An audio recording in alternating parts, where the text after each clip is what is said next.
की मुख्यमंत्री मनोहर लाल का जनसंवाद कार्यक्रम हुआ। सीएम ने जनता दरबार लगाकर आम जनता की समस्याओं को सुना। ज्यादातर समस्याओं का मौके पर ही निपटारा किया गया। मुख्यमंत्री ने विद्युत विभाग के एससी नरेश कक्कड़ को फटकार लगाई और कहा कि आपकी आंखें बंद हैं लेकिन मेरी आंखें खुली हुई हैं। इसके साथ ही बिजली मीटर के एवरेज बिल लेने को लेकर मुख्यमंत्री ने नाराजगी जाहिर की। कहा कि मीटर रीडिंग लेने वाली कंपनी पर जुर्माना लगाओ। मीटर का अगर डिस्प्ले खराब होता है तो इसमें कंज्यूमर की कोई गलती नहीं है। इसके साथ ही जनता दरबार में सीएम ने बुजुर्ग को पेंशन ना बनने पर 2000 नगद भी दिए और अधिकारियों को बुजुर्ग की जल्द पेंशन बनाने के आदेश जारी किए। इसके साथ ही सीएम ने सीएमओ विनय गुप्ता को लताड़ लगाई और कहा कि बुजुर्गों की घर जाकर पेंशन बनाएं। सीएम ने फूड और सप्लाई इंस्पेक्टर को सस्पेंड कर दिया। गलत बने राशन कार्ड नहीं कर रहा था वो कैंसिल, इसीलिए उसको सस्पेंड कर दिया गया। तो ये तमाम एक्शन जो है वो लिए गए हैं जनता दरबार में। जब मुख्यमंत्री ने जनता की समस्याओं को सुना, जनता की परेशानियों को सुना, तो उन्होंने तुरंत उस पर एक्शन लेते हुए कुछ समस्याओं का निपटारा निदान मौके पर ही कर दिया। तो कुछ के लिए अधिकारियों को फटकार लगी और कुछ को सस्पेंड करने तक की नौबत भी आ गई। तो जनता दरबार लगाकर आम जनता की समस्याएं सीएम ने आज फिर सुनी। ज्यादातर समस्याओं का मौके पर ही निपटारा सीएम करते नजर आए।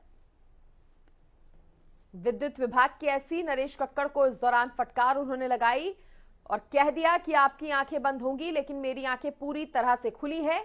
बिजली मीटर के एवरेज बिल लेने को लेकर मुख्यमंत्री ने यह फटकार लगाई है। अब देखिए, जो मीटर रीडिंग लेने वाली बात थी उस पर उन्होंने कहा कि ऐसी कंपनियों पर भी जुर्माना लगाओ जो मीटर की डिस्प्ले खराब होने पर कंज्यूमर को दोष देती हैं। इसमें कंज्यूमर की कोई गलती नहीं है। मीटर रीडिंग मामले पर मुख्यमंत्री ने ये तमाम बातें कही। बुजुर्गों की पेंशन को लेकर भी एक बार फिर से एक शिकायत सामने आई, जिसमें एक बुजुर्ग को खुद मुख्यमंत्री 2000 रुपए देते नजर आए।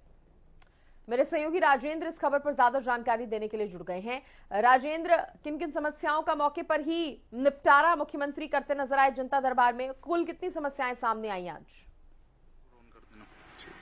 ठीक है ना सृष्टि, बिल्कुल मैं आपको बता दूं कि 450 के करीबन तो 432 के करीब प्रशासन को मिली थी, लेकिन 150 से ज्यादा लोग वैसे भी पहुंचे थे जिनको प्रशासन तक नहीं पहुंच पाए थे। तो लगभग 600 के करीबन लोग अपनी शिकायतें लेकर पहुंचे थे और इस बात से अंदाजा लगाया जा सकता है कि कहीं न कहीं जो प्रशासनिक स्तर पर हैं वो लोग सही से काम नहीं कर रहे हैं। इसी की वजह रही कि 600 लोग अपनी शिकायतें लेकर पहुंचे, लेकिन मुख्यमंत्री मनोहर लाल की जो कार्रवाई रही उससे लोग काफी संतुष्ट नजर आए। उन्होंने मौके पर ही लोगों की समस्याओं का निदान किया और कहीं न कहीं उनको भरोसा दिलाया कि सरकार उनके साथ खड़ी है। अगर किसी के साथ भी कोई गलत बात होती है तो सरकार उस पर पूरा संज्ञान लेती है। इसका उदाहरण भी उन्होंने दिया। तमाम अधिकारियों को यहाँ पर वो लताड़ लगाते हुए दिखाई दिए और साथ ही एक जो इंस्पेक्टर थे खाद्य एवं आपूर्ति विभाग के, जो शिकायत को दबाने की कोशिश कर रहे थे और पीड़ित के घर जा पहुंचे थे वापस लेने के लिए शिकायत को, तो उनको यहाँ पर मौके पर ही सस्पेंड उनकी तरफ से किया गया। कहीं न कहीं मुख्यमंत्री एक्शन में यहाँ पर दिखाई दी और लोगों में एक नया भरोसा यहाँ पर मुख्यमंत्री के लिए पैदा होता हुआ दिखाई दिया। जी ठीक है राजेंद्र, इसके साथ ही ये भी जानकारी दीजिए कि कौन कौन से ऐसे मामले थे जिन पर बड़ी लापरवाही अधिकारियों की तरफ से सामने आई?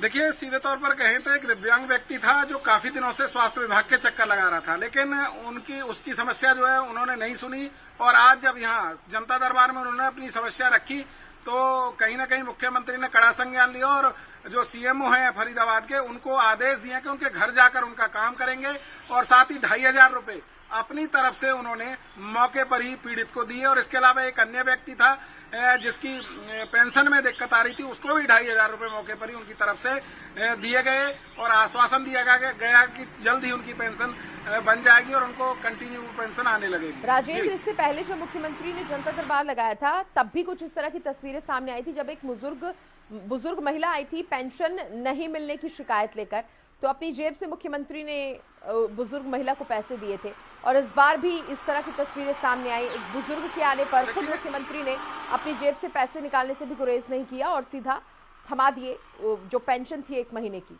तो इससे पता चल रहा है कि बुजुर्गों की पेंशन को लेकर मुख्यमंत्री ने अलग ही जो रुख है वो अख्तियार किया हुआ है और पूरे स्ट्रिक्ट तौर पर कहीं ना कहीं अधिकारियों को भी वो ये मैसेज देने की कोशिश कर रहे हैं कि पेंशन जो है वो नहीं रुकनी चाहिए।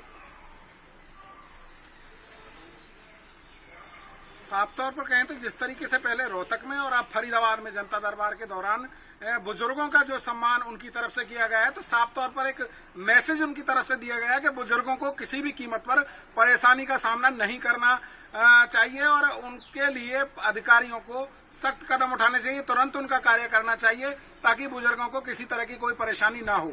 उनकी तरफ से मैसेज देने की पूरी कोशिश की गई और साथ ही इन बातों को लेकर अधिकारियों में लताड़ लगाना तो ये अपने आप में साफ कर देता है कि लोगों जो बुजुर्ग हैं सरकार उनका सम्मान पूरी तरह से चाहती है, उनके सम्मान में किसी तरह की कोई कमी नहीं आनी चाहिए और पेंशन के लिए कहीं भी धक्का नहीं खाने चाहिए। तो इसको लेकर उन्होंने कड़े संज्ञान यहाँ पर लिए और लोगों में भी इस बात को लेकर खुशी का माहौल दिखाई दिया। चलिए, बहुत शुक्रिया राजेंद्र खबर पर तमाम जानकारी देने के लिए। फरीदाबाद जिले के ऐसे जो पीड़ित लोग जिनकी कुछ समस्याएं, कठिनाइयां, डिमांड्स, ग्रीवेंसेस, इन सब लोगों को बुला करके और जनता दरबार इस नाते से कार्यक्रम किया गया है, जिसमें समय पूर्व तो 432 शिकायतें मिली थी अलग अलग विभागों की। अगर उसमें सर्वाधिक देखा जाए तो एमसीएफ की 158 थी और पुलिस संबंधी जो एफआईआर वगैरह किसी की नहीं होती है या किसी की हुई है तो कार्रवाई नहीं होती है, ऐसी 89 शिकायतें थी। कुल मिलाकर के छोटे बड़े सभी विभागों की जो शिकायतें थी, जैसा मैंने बताया कि 432 तो पहले से दर्ज की गई थी और लगभग 150 के आसपास ऐसी भी थी जो दर्ज नहीं की गई थी लेकिन मौके पर ही लोग आए, उनकी भी शिकायतें ले ली गई हैं।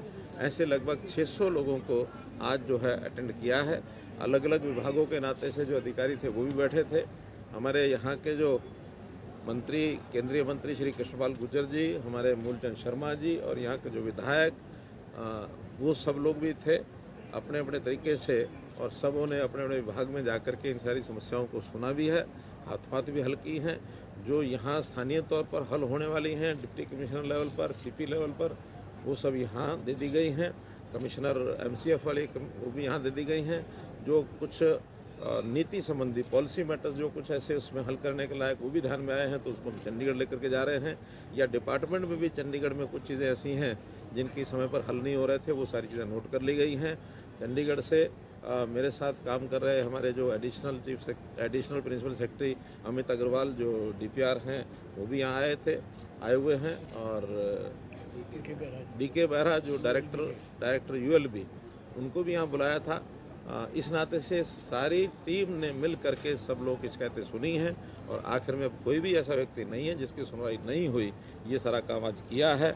कुछ दिव्यांग बंधु, कुछ बुजुर्गों को उनकी भी जो पेंशन संबंधी बातें थी, कुछ परिवार पहचान पत्र का विषय था, किसी की जो राशन कार्ड की संबंधी कठिनाइयाँ थी वो भी हाथों हाथ हल की गई है। 2 लोगों को हमने जो मासिक पेंशन उनकी वास्तव में मिल जानी चाहिए थी, अभी तक वो नहीं मिली थी, उनको नगद अभी ही दे दी गई थी कि हाँ आज से आपकी पेंशन शुरू, अगले महीने से बैंक में उनकी पेंशन आ जाएगी।